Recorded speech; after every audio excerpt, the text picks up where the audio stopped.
Hey everybody, Alex here, out of the Park 21 Pittsburgh Pirates franchise, episode number 32. We are here in the 2023 MLB offseason, actually just finishing up the postseason, so I will start off by showing you guys the playoff tree and the World Series bracket. Right now it will be the LA Dodgers taking on the Tampa Bay Rays in the 2023 World Series. From an NL Central standpoint, only one team made it this year. That was the St. Louis Cardinals, and they lost in 4 against the Atlanta Braves. Again, Rays, Dodgers in the World Series this year. And for the Rays, they just had they were down in the series 3-2. And then former Pirate Tyler Glasnow went out there and threw a no-hitter to tie the series, and they won it 8-7 in game number 7 against the Houston Astros. Check out the box score here briefly. Former Pirate Austin Meadows hitting a 2-run home run in that game as well. So a lot of former Pirates with some World Series aspirations. Unfortunately, no current Pirates have any World Series aspirations or experiences to talk about right now. So I'll come back here in just a few moments and tell you guys who won the World Series. We'll take a look at that together and then move on with the offseason. Today's video probably will be a longer video as we kind of go through the whole offseason and a lot of decisions and moves and some surprises to discuss with you guys. And your 2023 MLB World Champions, World Series champs, are the Los Angeles Dodgers, beating the Rays in 4 games to 2. So the Dodgers win again. I'm sure they've won it in this universe before. I'm trying to remember what they've done in the past, but 3-2. A lot of these games were close, all but 2 of them. So 4 of the 6 were decided by 1 run. I think they were split 2 games each in the 1-run games, but the Dodgers win 3-2. Just looking at this one here, looks like the Dodgers got all their runs in the 5th inning, thanks to a Max Muncy 2-run double, and got some other runs there, I guess, as well. Take a quick look at the box score from the final game of 2023.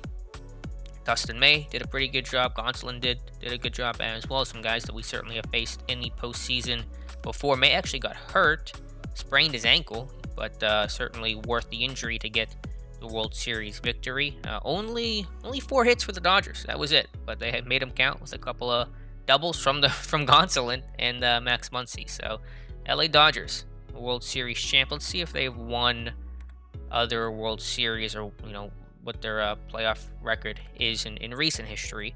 Now let's go ahead and try to look at it here through the history index. And World Series champs, will it show up yet?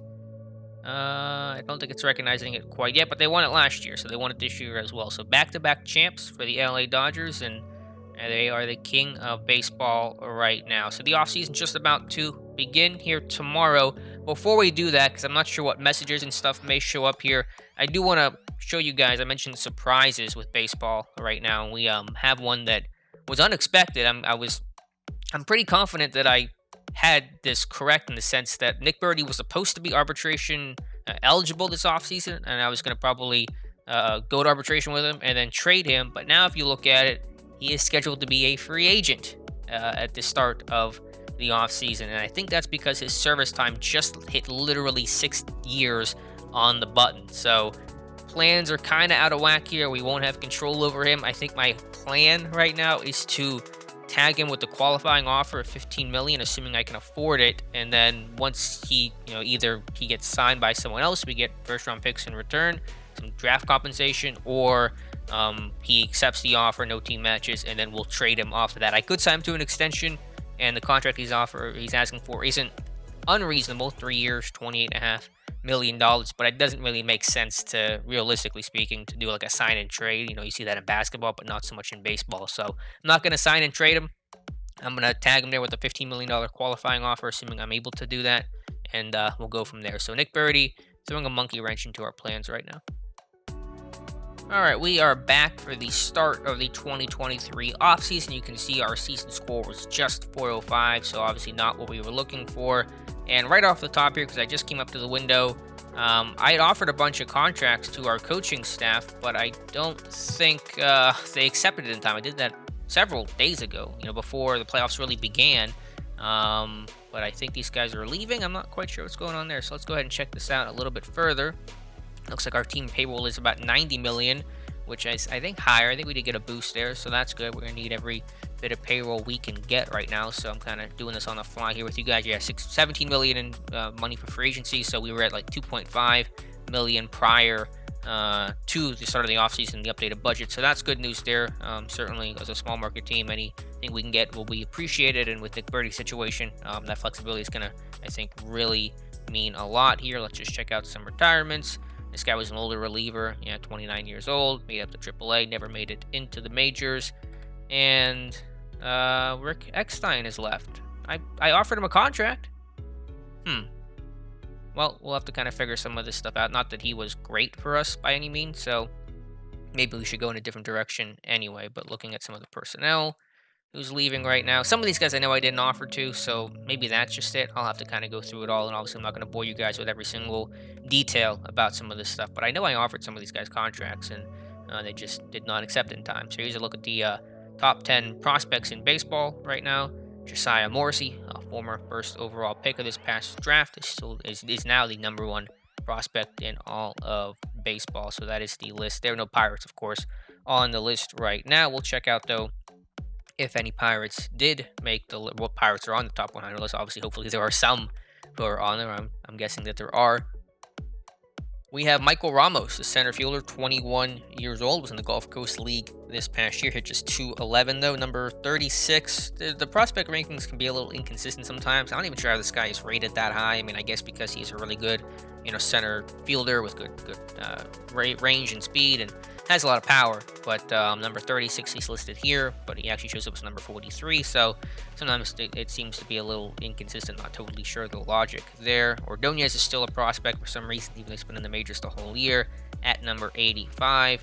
And with the pitching prospects, we should have Will Klein, I think, should be on there somewhere as we kind of scroll down on the list here. I am not seeing him, actually, unless I just overlooked him somewhere along the way. No, I'm not seeing Will Klein anywhere on there. So don't exactly have the strongest farm system, it appears, in the world right now. But let's look at some of the arbitration guys here and figure out our offseason plan. All right, taking a look at arbitration and free agency, have a slew of players arbitration eligible, including a couple of big names. The two largest on the list would be second baseman Kevin Newman, who had a good start to the year, then kind of cooled down the second half of the season, and Cole Tucker, who overall had a really strong year. A lot of pitchers, Jackson Kowar, Jeremy Walker, all relatively cheap. Adrian Hauser, who we traded for, is also there. Trace Barrera, our catcher. Most of these guys I think will come back. Maybe Blake Wayman won't because he's battling injury. I'll have to kind of consider maybe Walker as well. Most of these guys should be coming back in some form or fashion. Obviously, you want to try to avoid arbitration with these guys and get them to agree to a contract as opposed to an arbitrator doing it for them and for us, for that matter. From a pending free agent standpoint, for all pitchers, Steven Brault, Nick Birdie, we mentioned earlier, with the qualifying offers probably going to be the path for him. Cal Crick, who I don't think I'm going to bring back here, and Luis Severino, who's definitely not going to come back, coming off injury, still out 7 months with a torn rotator cuff. So that is the pending for agents with compensation. Also, Nomar Mazara, who traded for at the deadline. He will be let to go and hit free agency, and there's a ton of this is minor league free agents. It is some names here. Some will be brought back, some obviously will not. Two guys that looks like they have major league contracts is Brandon Waddell, Cody Ponce, and actually also Alan Cordoba. I think probably none of those guys will be returning next year. All right, I'm going to go through arbitration, kind of get everything settled that way, and then we'll rejoin you guys. When is arbitration? When are the hearings? They are, looks like, the 23rd. So I'll probably come back around the 23rd to see any guys who go to arbitration and kind of get a better lay of the land on November 23rd. All right, it is November 20th, so we will go through the 2023 awards briefly for you guys to see, because I know sometimes you guys are always interested to see what's happening in each of our own out of the park universes. So the AL top Golden Glove winners here, I'll just scroll through the list. Matt Chapman at third, so no surprise to see him get the award there. What was his ZR this year? 13.7. So yeah, obviously well deserved for him. For the NL, here is the Gold Glove winners there. No Pirates showing up on this list. Austin Hedges at catcher, Harrison Bader in center. For the Cardinals, for the AL, top reliever of the year goes to Justin Wilson, who was, I believe, we just traded for him, didn't we? Let's make sure this is the right guy. I'm almost positive that it is. Guy we traded for last year, and then we sent him to Arizona. Or no, we got it from Arizona, excuse me, and we traded Travis Swagger. He's actually doing pretty well out there in Arizona. Hit 272 this year, and I think came up clutch in one of the games he had. So that deal didn't really work out for us. And so what ended up happening with him? Comes to us. He goes into free agency, and then he was signed by the Yankees, and then claimed by Toronto, and then becomes reliever of the year with a 2.19 ERA and 61 and 2/3 innings at 36 years old. So what a wild story for Justin Wilson on our team last year. He had a 5.28 ERA, so he did not do well, and then he comes out as a great reliever, and then he gets hurt as well, unfortunately for him, but ends the year on a good note. So how about that story for Justin Wilson? Check out the other players who received votes here. Several Indians, wow, 3 of them in second, third, and fourth place. And Tony Kella, former Pirate, as well with the Boston Red Sox.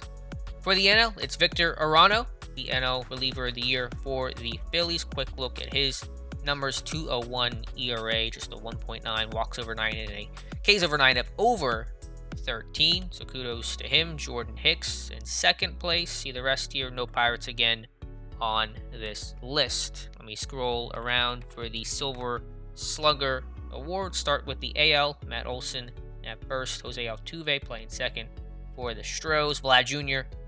Everyone knows about Vlad Jr. in this game, how well he does in 318, OPS 152. So yeah, he's doing well here, clearly. So that is the rest of the list. Mike Trout in center. And for the NL, there were no Pirates here. Unfortunately, Alec Boehm at first. So NL Central, Kinzer, the catcher for St. Louis, Machado at third for the Padres. Let me go ahead and keep scrolling here. For the Rookie of the Year, for the AL, it was Malik Jervis of the Royals. Hit 306 in 152 games, so very good year for the first baseman. 40 home runs this year. Rest of the list, no real familiar names there. And for the NL, it was Alec Picorni, who hit 39 home runs, and the average was not great, but 39 home runs, 124 RBIs, former first-round pick in 2021. So some guys who were drafted in our universe since we started this series are making an impact in the big leagues. So Ordonez got a vote. I did not vote him in, so just for the record there. But a couple of Diamondbacks, 3 of them, wow. Robinson and Corbin Carroll, so pretty much dominated heavily by the NL West in the Rookie of the Year award. Looks like Christian Finley for the Tigers, Manager of the Year. Tigers went 86 and 76, lost to Boston in the wild card game 10-2. And your champion, Dodgers, Dave Roberts, winning the Manager of the Year in the NL. No surprise there. For the Cy Young, it was a former Pirate, Tyler Glasnow. A lot of former Pirates, no current Pirates winning awards here. Glasnow can't do that no-hitter. And then followed that up with, in the World Series, had a great outing as well. Unfortunately, not enough to get the Rays to a World Series victory, but really, really close. So fantastic year for him, 3.36 ERA. And, league leaders in starts, and whip, Ks over 9, BABIP. So obviously, really fantastic season for him.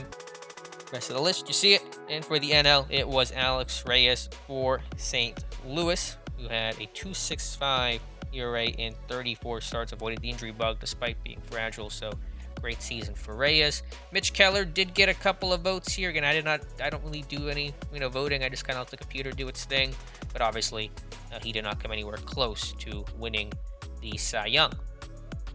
Some housekeeping for the Pirates. We have a new hitters coach. It is Jeremy Reed. He was with the Angels for the past 4 seasons. Rick Eckstein, his contract expired, so we're going to go in a different direction with Jeremy Reed, try to get someone who can hopefully help this offense, because our offense is certainly struggling pretty dramatically. And so I think adding a new face in there probably the right way to go. We did lose Jeff Hartley. We DFA'd him to clear room on the 40-man. He was claimed by both the Indians and the Angels. The Angels were awarded him.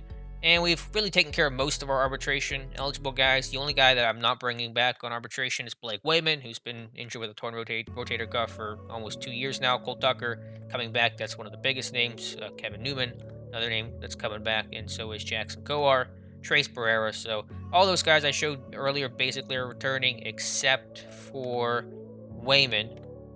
Yeah, because he tore his rotator cuff in April of 2022, missed all 2022 season, had a setback. He's missed all 2023, and he's still supposed to be out another 6 months. So we're not going to bring him back. Maybe on a minor league deal of some sort, but not going to pay him any money to return. We have currently submitted the qualifying offer to Nick Birdie. No other free agents here will be returning, and we've signed back some minor league free agents, and some we're gonna let walk. So most of the names you're seeing here will be hitting free agency, possibly retaining one or two of these guys once they hit free agency, but most of those guys have played their last game in the Pirates organization.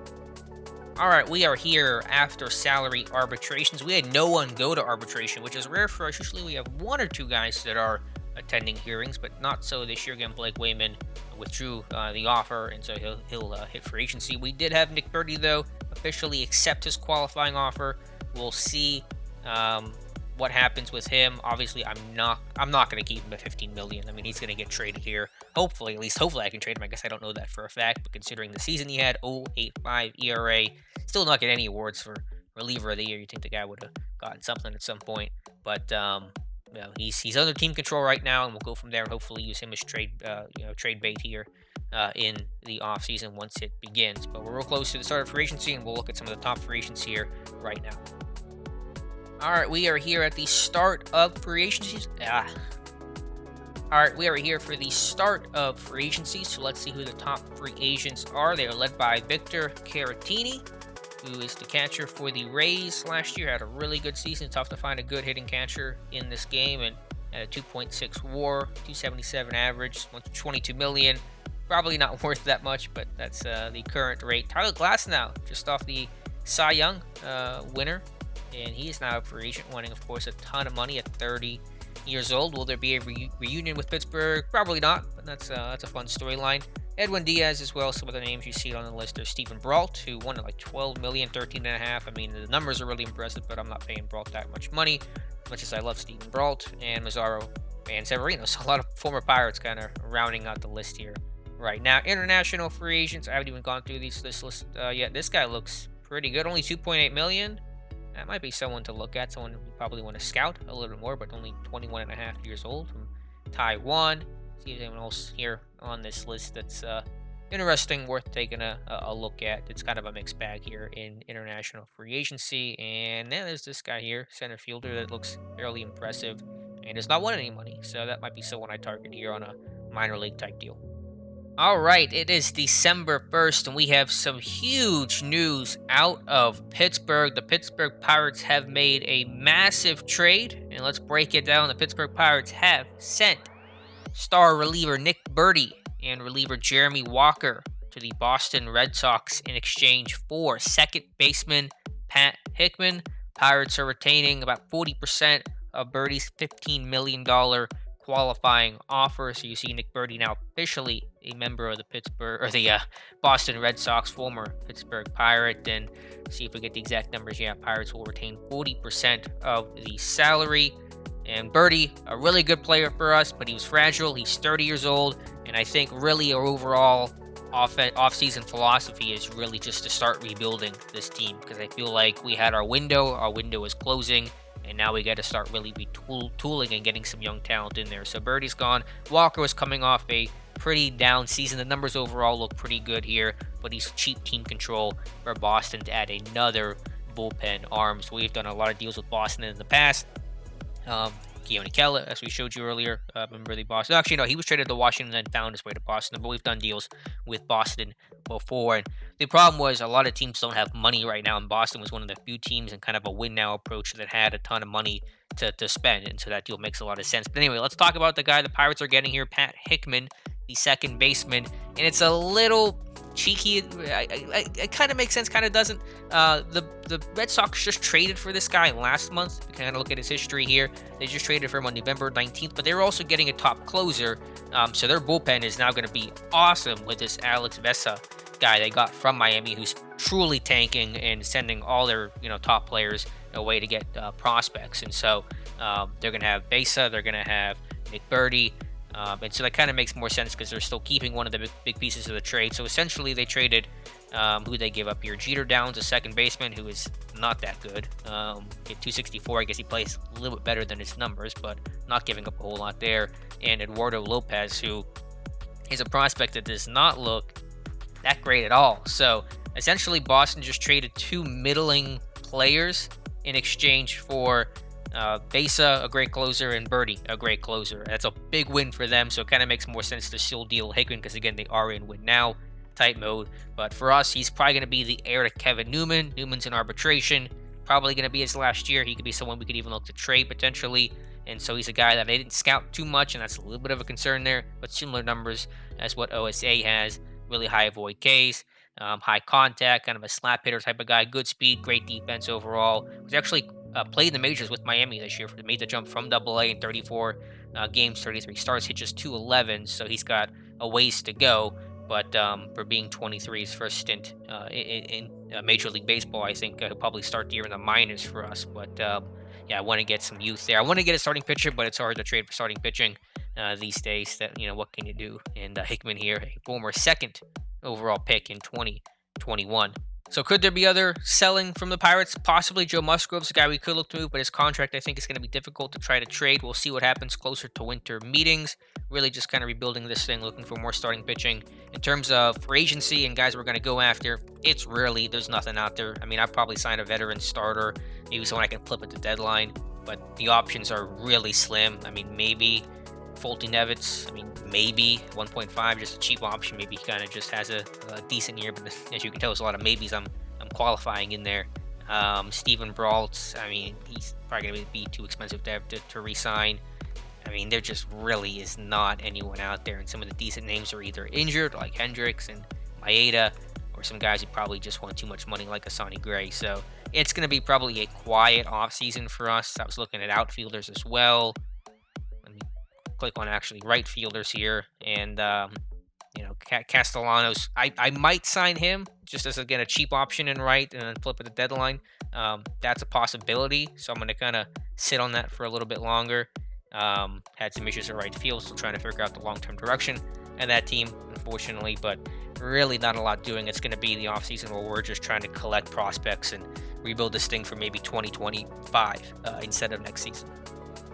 By the way, one reason why I did feel more comfortable trading Nick Birdie and also Jeremy Walker was because we have a lot of bullpen arms in the system coming up that are really going to be, I think, talented and valuable guys, whether you're talking Chris Clark, who, by the way, I forgot to mention this. Chris Clark was named AAA Reliever of the Year. I don't know if it shows it in his history. It does, yeah.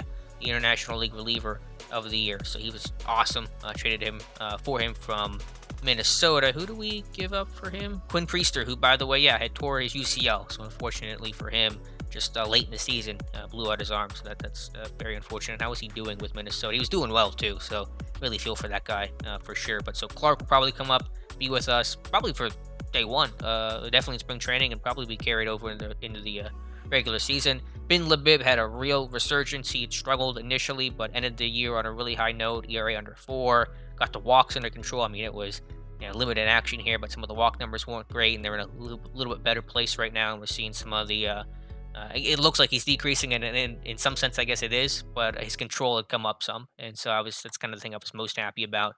But he's in the mix for sure. As a guy with really good stuff. Christopher Cruz is still going to be a little ways away. Joe Boyle, the control is going to need work on, but everything else looks really nice. And Vasquez is a guy that's still some time away. Kind of a high risk, high reward guy, but he's also potentially someone that could come up in a year or two. There's also Will Klein, who's going to be our new closer, taking over for Nick Birdie. So that's kind of made the decision to deal Birdie a little bit easier to do. And plus, relievers are just a whole lot easier to find. It's the easiest position to find, especially in this game. You can find yourself some good relievers. Everything else is a lot more difficult. All right, we are here on December 28th. I've kind of fast forwarded through the last couple of weeks here because I do want to kind of talk about our minor league system and do a farm system update for you guys. And I don't want this video to be too long, so I'll just kind of recap what we've done, the moves we've made. It's not been a lot. I'll recap some of what's happened around the MLB because it's a lot more interesting than what's happened in Pittsburgh. We really haven't signed any free agents so far. The only guy we've really signed of any sort of significance is Lau. I'm not even sure how to say his name exactly. A minor league center fielder came over from, where did he come from? from Taiwan as a free agent and just signed to a minor league deal, a very modest bonus of $50,000 to be in our farm system. It's just outfield defensive depth, and there's injuries, maybe he can come up, but not expecting a whole lot from him. And yeah, so that's just really the one move we've made. Clearly, not that exciting over here. We have made two selections in this year's Rule 5 draft, though, and I did not show the draft on camera, so I apologize for that. But I do want to show you guys who we selected. We started with starting pitcher Trey Riley, and he is someone that we wanted to target because we wanted starting pitching help because we don't have a lot of it in the system right now, especially given Mitch Keller's injury. So, former pick of the Atlanta Braves back in the 5th round of 2018, 25 years old. Our head scout likes him a little bit more than OSA, but good stuff, good movement, ground ball pitcher. Control is good enough and has 4 solid pitches with the fastball, the curveball, the slider, and the changeup last year in AAA. The numbers really have not been great for him, a 4.51 ERA. His ERA plus has been really poor every year since 2022, unfortunately. So maybe not expecting a whole lot out of him. Potentially a change in the scenery should help. We'll see. Of course, he's just a Rule 5 guy on a minor league deal, so if he doesn't perform well, we'll just release him and he'll go back to Atlanta. So there's really little invested in him. What's more interesting, though, with our second Rule 5 pick, and I'm surprised he wasn't already selected, was Jordan Nwogu, who is a really good prospect, I think, in real life, and also obviously in this game, former first-round pick of the Tampa Bay Rays in this scenario world, and just has not really been elevated, which is weird. 24 years old, has been crushing it in the minor league system. A ball last year, rookie ball in 2021, high A ball this past year. I mean, hit 293 with 27 home runs, almost 100 RBIs, 4.5 WAR, and he just never really been very slow to move him through the system. And so I'm not sure about that. And our head scout likes him even more than OSA at a 60 potential. So I know he's going to make a big jump here from high A ball to the majors, but it seems like he's been, really slow played here. And so he'll kind of compete, I guess, more in left field, but potentially right field as well. And honestly, I think I'm going to try to turn him into a first baseman because we really don't have great depth at first base right now. And he's 6'3", so he's tall enough. If you don't know in this game, really to be a first baseman, you got to be at least 6 foot or taller. And the taller you are, the better rating you're gonna get at first base. Let's check his infield ratings. Okay, they're not that great actually. But maybe a backup emergency thing, just to have the versatility of it would be helpful. And so that's going to be the idea with Jordan Nwogu, and we'll see how this goes. I think this guy could really make an impact for our team. Other than that, we really haven't done a whole lot so far. We'll look at some of the bigger guys signed in free agency so far. And I got to say, the NL Central has been really competitive and really aggressive in free agency. It feels like every big name free agent is landing somewhere in our division. Most recently, that was Taylor Rogers going to Milwaukee on a 3-year deal. And I wanted to sign Rogers last year, wasn't able to ultimately. He had a great year with the Cubs, so he's staying in the Central this time, just slipping over to the more successful Brewers. But I mean, there's just a ton of examples of that. St. Louis has signed several guys. Matt McGill, who isn't great, but he's certainly going to be another bullpen arm for these guys. Let me try to scroll through. Jock Peterson did re-up with the Dodgers on a pretty substantial deal, so he'll stay in LA. And it always resets me to the top every time I click on one of these guys here. Craig Kimbrell going to the Phillies. Some other ones, Joe Jimenez is going to Milwaukee as well, so they're really loading up on bullpen arms. He was awesome with the Indians last year. Scroll back down closer to the start of free agency, trying to find any other. Tyler Glasnow, that was the big one, former Pirate. Tyler Glasnow from Tampa Bay, coming off that great postseason performance that he had. Look at these last couple of starts he had, just unbelievable stuff. And so he has signed a huge deal at 6 years, $155 million for the 30-year-old Tyler Glasnow. So that will not be fun to go against routinely this year. Some other names, Mike Moustakas is staying with St. Louis on a 3-year deal, it said. So he'll stay with the Cardinals at the hot corner. And Victor Caratini with the Yankees, a 7-year deal. That's one of the best catcher on the market. Sonny Gray to the Phils.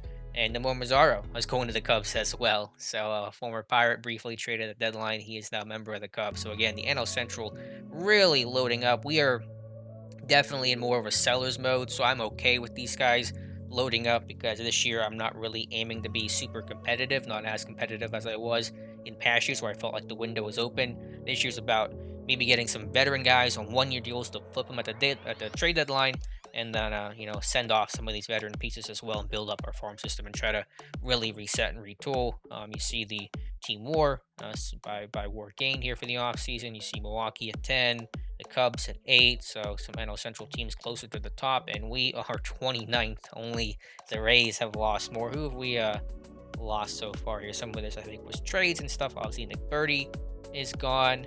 We lost Jeremy Walker in the trade to Boston. Stephen Brault still in free agency. Several of these guys. Let's see what Kyle Crick's doing. 1.3. Probably not going to bring any of those guys back because we're really just going to, I think, move on at this point. And so really only gained, I showed you guys Hickman, Riley, and Wogu in the Rule 5 draft. We'll sign probably a bullpen arm, some vet guy at some point, just to really, with the goal of flipping him towards a trade deadline. But other than that, it's going to be pretty quiet for us. Not really a whole lot else to show you guys for the major league roster, but we can touch on the farm system as well. I'm briefly going to go through some of the top prospects in the system according to our player development chart. Chase Davis has really been improving nicely. Kind of reminds me of Jordan Wogu in terms of the skill set. He was in Double-A last year, hit 280, 111 OPS plus. So he'll probably start the year in Triple-A, maybe be in spring training with us to get his feet wet. But that's a guy that's developed nicely, a former high pick of ours, second overall back in 2020. Of course, there's Nwogu. Sammy Siani probably should have moved up through the system a little bit quicker, but we've had so much talent in the outfield, it's been a little tougher. He really killed it in high A ball last year, so he'll be up into Double-A this year. In center field, Michael Ramos, still the 36th ranked prospect in baseball. I don't quite see it. I think I've gone over this before. Just not really seeing it with Ramos. I mean, there's some power and really good defensively, so I guess that's what's really driving this thing. But I'm not as convinced he's going to be the superstar that the game thinks he is. Enrique Bradfield will probably be our starting center fielder this year, right around a top 100 prospect, and someone I'm excited about to get after trading for O'Neal Cruz. Cruz has had a ton of success in Washington, so we're looking for some return on that value here. Joe Surface in right field. Been slow to develop. The numbers here look really good, but he did not do well in Double-A last year. He did okay. The average was low, but he hit for good power and OPS and things like that. So try to see what's going to go on with him. Again, have a lot of outfielders who aren't quite ready for the majors yet, but are close. And so hopefully by next year, this is why 2024 season is going to kind of be a retool and wait a year kind of a deal. Really not a whole lot in the infield. We showed you guys Hickman, also Levon Soto, who we traded for Dwayne Neverauskas back at the deadline. So that guy will be in the mix. He did pretty well in Triple-A with Indy this past year. Shortstop, not a ton there. There's Luis Tejada here who's kind of interesting. Good defensively, good eye, good avoid K, but just 21 years old, was in rookie ball last year, so I should probably move him up through the system, but he's not going to be super close. Not a lot of third base because of Key Brian Hayes has been there. A starting pitcher, I guess, is a two-way type of a guy, kind of, sort of, former 11th round pick, so not a whole lot there.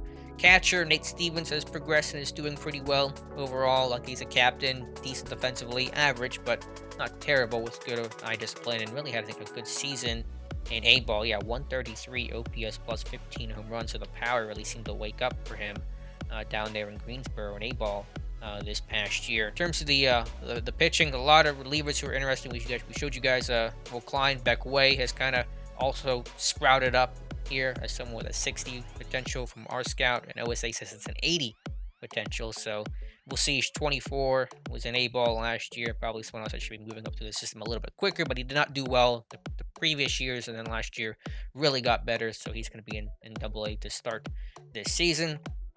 Franklin Vasquez, former 4th round pick back in 2021, just really trying to work on his second pitch here with a slider, so we'll continue to monitor that. Christopher Cruz has been in our system for a while, and our scouts always been impressed with the job he's done. Not a lot of work for him, but just 20 years old, and there's potential there, no doubt. In terms of starting pitching, it's not bad.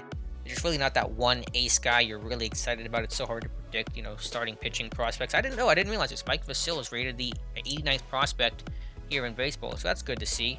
OSA does like him a good bit more than our scout, but he did well in 8-ball last year.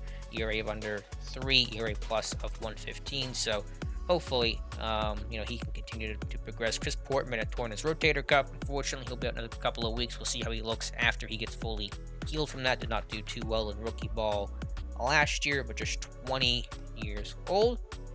And then some of the other guys we made in trades, Junior Mises, who had come up into the major league system and did not do great. 5.17 ERA in 3 starts. JJ Goss, another guy in a similar boat, did well in AAA.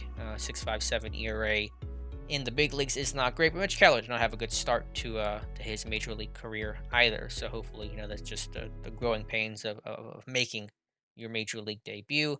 And Willie Castellone, scouting discovery, throws hard, potential ground ball pitcher, but I think our scout's probably more accurate with his overall potential than what OSA has to say. So that's just kind of an overview of our minor league system. I'm not sure where we rank overall in terms of top farm systems, so maybe I can pull that up here quickly.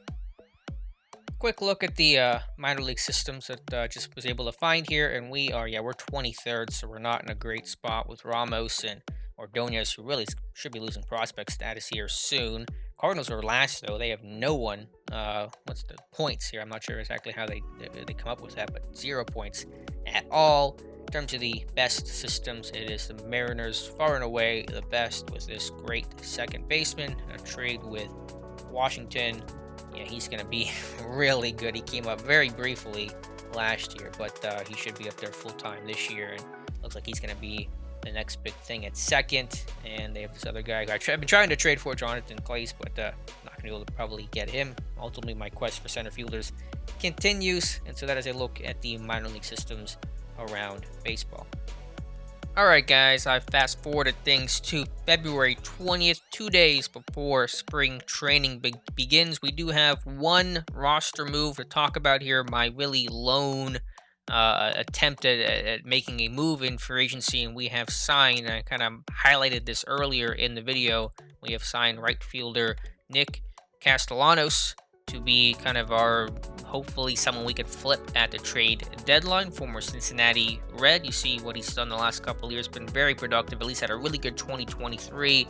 Prior to years actually were not that impressive. Still hit 29 home runs 2 years ago. So we'll see if this past year was kind of just an aberration or not. But the goal with him, just a 1-year deal, $3.4 million. Sign him. Hopefully he'll play relatively well, and then flip him at the trade deadline. So it's kind of just a classic team rebuilding. I wouldn't say we're tanking, but definitely rebuilding, and then hopefully trying to acquire some prospects at the deadline, assuming that he plays well with good home run power, gap power. The defense is going to be poor. You see the fielding stats here. He was a negative 4.9 in just 81 starts in right field last year, and negative 1.3 the year before. So we'll see how the Clemente wall treats him out there in right field. It can be tricky, of course, but it isn't maybe the most difficult, area and part of baseball to play in. So, that's the goal here with Castellanos. We'll see how it goes, but that is really the one key signing I'm making this free agency. And just quickly to look at the MLB at large, because there's a lot more going on in the rest of Major League Baseball than what's happening here. You see some of the moves. Joey Votto's time with the Reds is over after, how many years did he have with the Reds?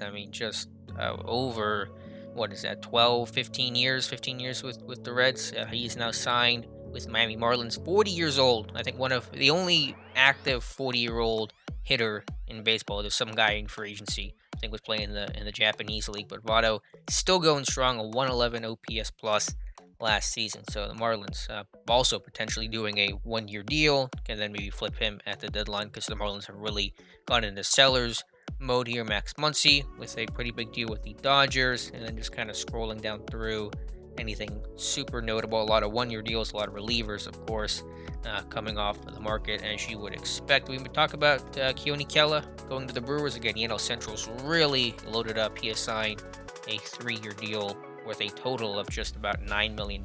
So a very team-friendly deal for the Brewers and Kela.